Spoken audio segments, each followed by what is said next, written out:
What is going on, my beautiful brothers and sisters? UFC 326 is upon us. Max Holloway takes on Charles Oliveira to be the baddest man on the fucking planet. It is the battle of the BMFs, and this is Slam of the Week, where I'm going to pick two of my most confident picks on this card. We're going to parlay them together at some fantastic odds this week, might I add, and I will say it, that we are going to put it down heavy units on the play, and we're going to come up with the goods. So before we get into it, let's have a little look down memory lane to see how we got on last week. What on the counter left? Rodriguez is on the ropes now.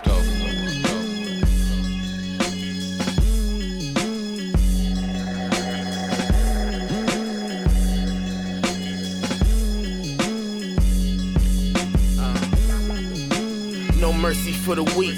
You found yourself too deep, now reversing back through the creek. Quit bitching on your words, birds ain't rehearsing what tweet. Well, I hope this shit is Tempur-Pedic, so you can feel real comfortable while I fucking lead it. I'm prone to kill, I'm now feeling like it's open season. Don't have love for me, bitch, I tear your heart into fucking pieces. That is right, guys. We have never lost three Slam of the Weeks in a row. Never, and it's not gonna fucking happen. And it didn't happen last week, guys. People knew that I had my back up against it. We had been let down by Gardia Dalville. We'd been let down by Jalton Almeida. But stepping in Manuel Rodriguez, and listen, that round one was brutal. That was brutal. He took it back, but it was a brutal start for him against Kevin Borjas there. On the other side, no sweat, no frills for Francis Marshall. Absolutely fucking dominated that matchup. It was beautiful work from him. And Emmanuel did go out there and get a round two finish, which cashed one of my premium plays. You can go check that out as one of the posts as well. So, yeah, beautiful stuff all around. Now, let's not revel in the glory of last week too much. Let's move on to two Slam of the Week suggestions that we did not run with, but I did think were worthy of a mention. First one is Dante Johnson. Look at this guy. A little 5'8" heavyweight. You know, he's down here, dropping weight just consistently, right? This little 5'8" nugget of a man is going in here against none other than Cody Brundage, because when you're a heavy hitter and you're in the UFC and your opponent falls out, they say, you know, let's not give this opportunity to somebody worthy. Let's give it to Cody Brundage. And honestly, guys, the only reason why I didn't throw this in the Slam of the Week is that Slam of the Week last week was a little bit low. You know, it was a little bit of a chalked parlay. So I don't want to run it twice. But make no mistake, I do think Dante Johnson goes out here, gets it done. The price tag seems a little steep, but when you look into how, you know, Cody Brundage has been performing in the UFC, and that this guy is just an absolute tank, a nugget, you know, and he's coming in here motivated as ever, I really don't think that the price is so far-fetched. So Dante Johnson is a bit of a given here. I personally would like to target him rather inside the distance or by knockout. But Dante Johnson, make no mistake, I'm picking him to win this fight.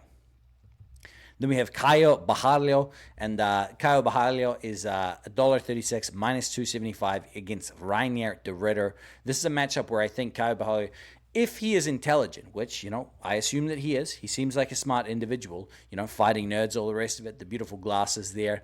I think that he has a very, very realistic path to victory here by getting on his jab, getting on his bicycle. You know, the footwork of Reinier de Ridder is not fantastic, so move around. And if you do get caught in the grappling transitions, don't get wild, don't get weird. Stay safe from the submission attempts and get back to the game plan.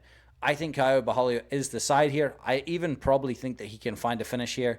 I did see that he's been practicing on his ground and pound. If you look through his social media, they've been doing drill rounds of him just landing vicious ground and pound. But I would like to see him just get a win here. You know, obviously took a rough L to Nassourdine Imavov, my boy Nassourdine. You know, we were on that, some premium action on Nassourdine there.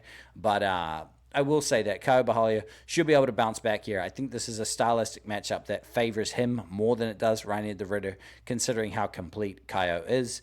But in saying that, the last time I thought that Reinier de Ridder was just going to get absolutely mollywopped was against Bo Nickel, and he really turned it up there. So we'll see. This could be a more competitive matchup than I anticipate.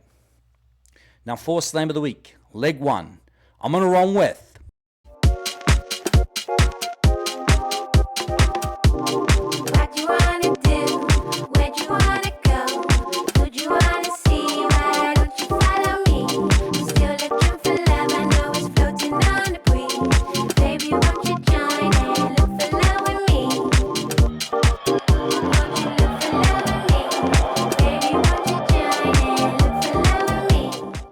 That is right, Luke Fernandez. This guy at $1.44, minus 225. I know it's his UFC debut, and he's stepping in against Rodolfo Gelado.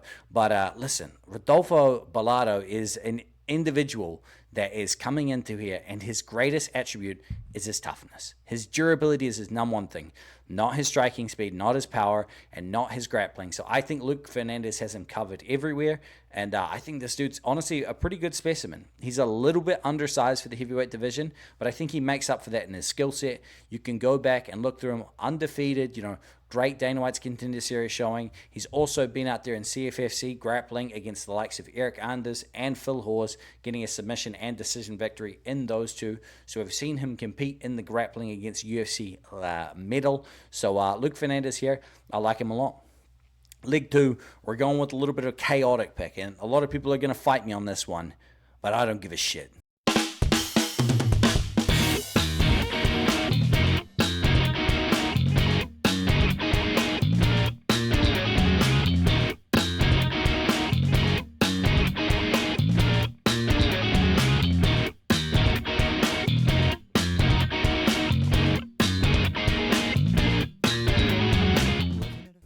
It is Long Zhao. Listen, Long Zhao is going up against Cody No Love Garbrandt, and everybody's living on fumes. They are living on the absolute sniffs of Cody Garbrandt. And what I mean by that is his career burned out long ago. And yes, he's got a couple of wins sprinkled here and there, but they're against absolute lackluster competition.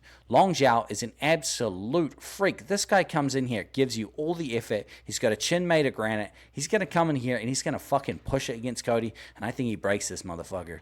Cody No Love is a beautiful, handsome man. And I think that's his downfall. He goes through life and he's almost made it to the precipice of the sport many years ago. Since then, he's been knocked out a multitude of times. Now all he's got to look forward to is more face tattoos. So give me Long Zhao to go out there, mess up Cody Garbrandt, and I think he wins by knockout. And if you're wondering how much the Slam of the Week parlay is this week, I got you covered. It is 2.44 plus 144 for my American homies.